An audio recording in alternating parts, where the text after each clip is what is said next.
નમસ્કાર ખેડૂત મિત્રો, સ્વાગત છે તમારું કૃષિ બલરામમાં. હવે આજે આપણે નારિયેળીની ખેતી પદ્ધતિ, નારિયેળીની વૈજ્ઞાનિક ખેતી પદ્ધતિ ભાગ 1, એની પ્રસ્તાવના, નારિયેળી વિશે શું તથા જમીન, નારિયેળી માટે અનુકૂળ જમીન, આબોહવા તથા પાણી પિયત એની માહિતી આ વિડીયોમાં ચર્ચા કરીશું.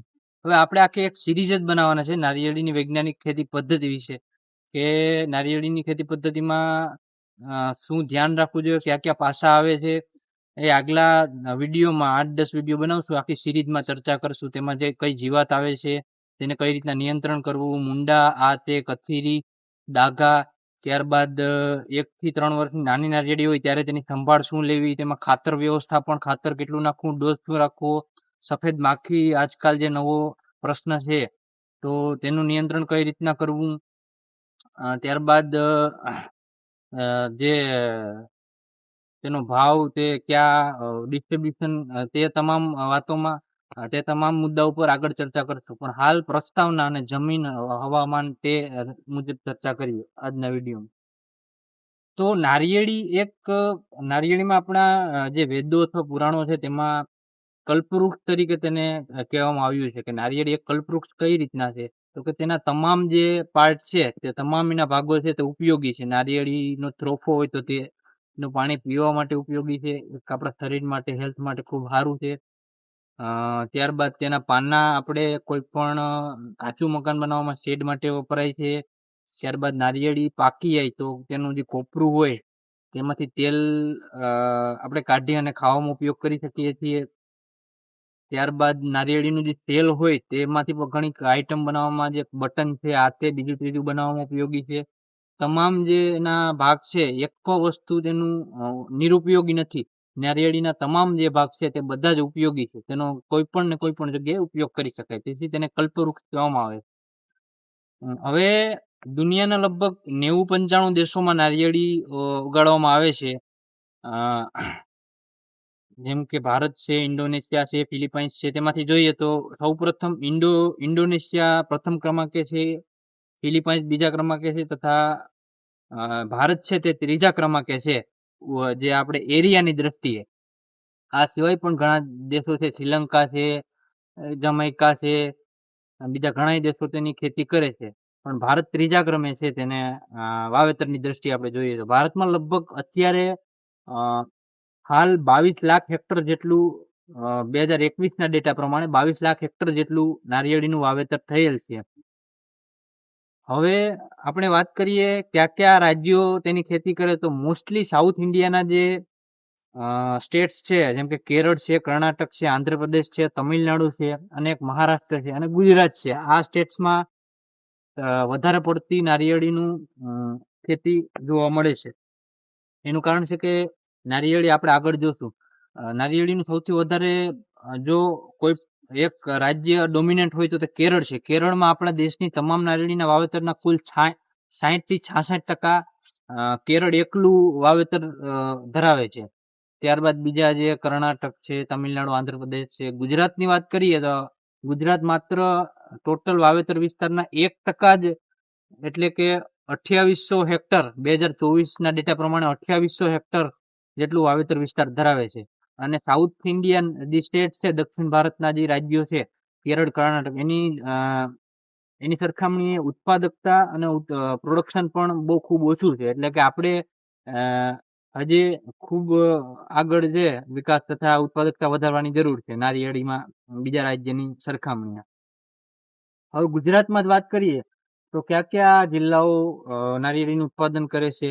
જુનાગઢ છે, ગીર સોમનાથ છે, વલસાડ છે, સુરત છે, કચ્છ છે, ભાવનગર છે.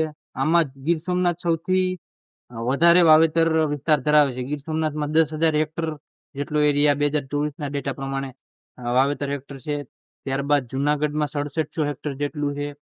ત્યારબાદ ભાવનગર અને વલસાડમાં 3000 થી 3500 હેક્ટર જેટલું છે. ત્યારબાદ કચ્છ છે 1000 હેક્ટર જેટલું વાવેતર વિસ્તાર ધરાવે છે. આમ જે જુનાગઢ અને ગીર સોમનાથમાં વધારે પ્રમાણમાં નારિયેળીનું તે વાવેતર જોવા મળે.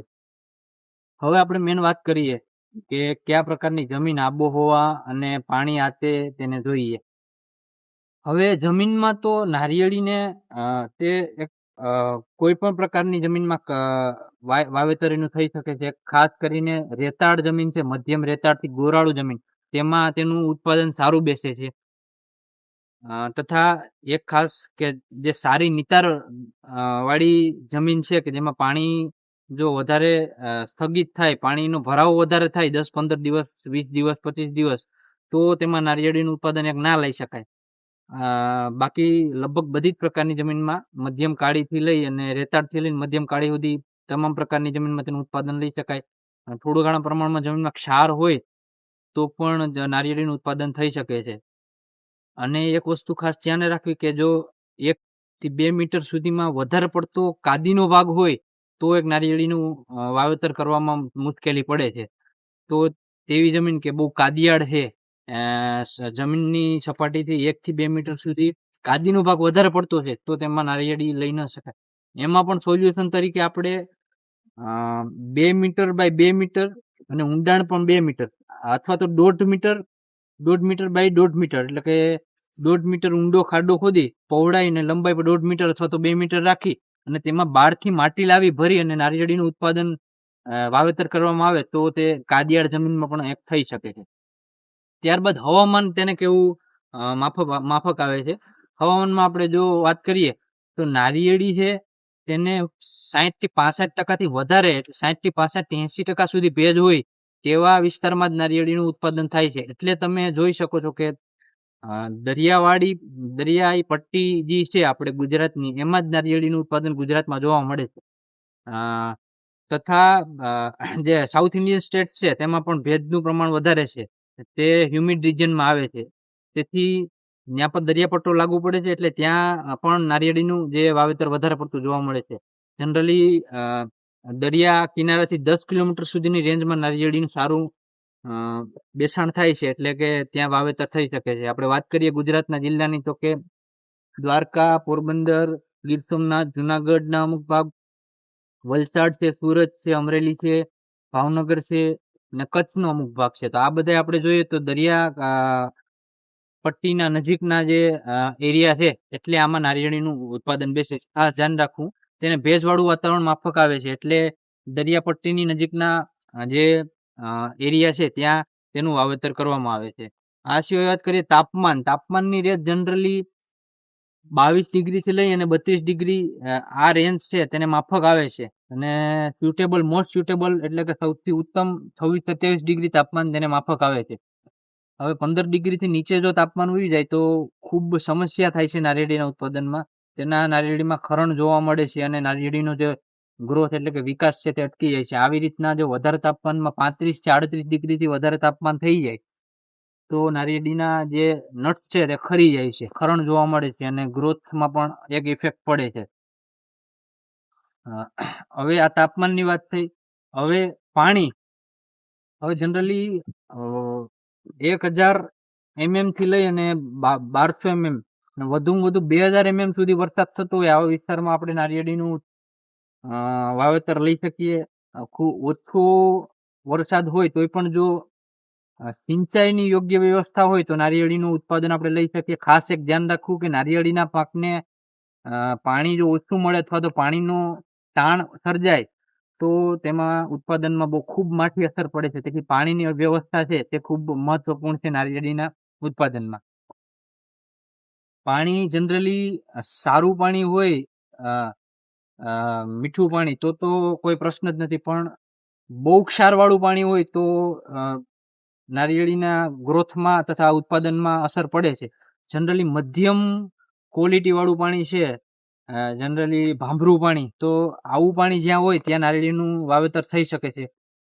2 ડેસી સાયમન પર મીટર થી નીચી ઇલેક્ટ્રિક કન્ડક્ટિવિટી વાળું પાણી અને 250 TDS થી નીચી આ જે TDS ક્લોરાઇડ રેન્જ છે એનાથી નીચું હોય, આપણે સોઇલ ટેસ્ટિંગ પાણીનું ટેસ્ટિંગ કરાવી શકીએ લેબોરેટરીમાં, તો તેમાં એનું ઉત્પાદન, એટલે જનરલી ટૂંકમાં ભાંભરુંથી થોડું ક્ષારવાળું, મધ્યમ ક્ષારવાળું પાણી હોય તો ત્યાં નારિયેળીનું ઉત્પાદન થઈ શકે છે. હવે આ પેલા વાત થઈ આપણે જમીનની, પાણીની વાત થઈ, ત્યારબાદ તાપમાન છે, હવામાન છે તેની વાત થઈ. તો આ એક ક્રાઇટેરિયા છે, માપદંડ છે નારિયેળીનું ઉત્પાદન કરવા માટે. હવે આ સિવાય તમને વાત કરું તો